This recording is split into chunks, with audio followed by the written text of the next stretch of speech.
Сыр сұхбатыма Айбар Алинұр Асанұлын шақырып отырмын. Қош келдіңіз, Алинұр.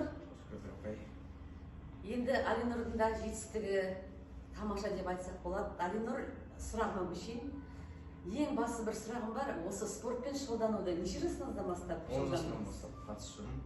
Ол спортқа әкем мен анам әкелді. Көптеген жетістіктерге жеттім. Соның бәрін ата-анама арнаймын. Керемет.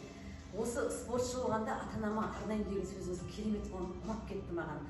Себебі бұны сұрақ қоймай-ақ өзі айтып жатыр. Жүрегіңіз нағыз спортшы екенсіз. Жарысқа қандай қалаларға бардыңыз, соны айтып кетсеңіз? Абу-Даби, Өзбекстан, Ташкент, бүткіл әлемге бардым. Керемет. Енді бір қызық оқиғалар болды ма сол спорт кезінде? Сонымен бөліссеңіз. Қызық оқиға болды. Тек қана күрестіңіз, жеңіске жеттіңіз. Тамаша. Жақсы, енді Алинұр, бір сұрағым бар сізге. Осы жетіп жүрген жетістігіңізді ары қарай жалғастыра беріңіз. Жалынды жастар сіздер, болашақ сіздерде.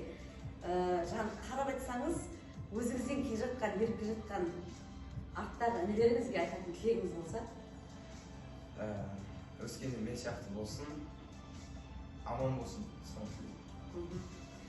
Алинұрдың өзі бір кішкене сөзі маған тағы да бір қанағаттанбай отырмын. Енді сіз керемет спортшысыз ғой? Бір самолет ұшаққа отырған кездегі бір сезіміңді айтып кетші, осы бір қызық болсын. Күшті жағдайда боласың, көңіл-күй күшті болады, бәрі күшті. Бәрі күшті дейді.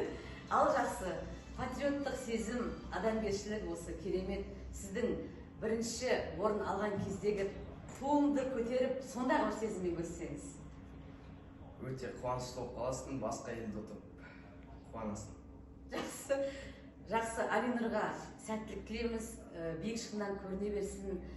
Әлемді арнаған өзіңіздің, ата-анаңызға арнаған жеңісіңіздің жемісін көрсін дейміз. Рахмет сізге. Рахмет.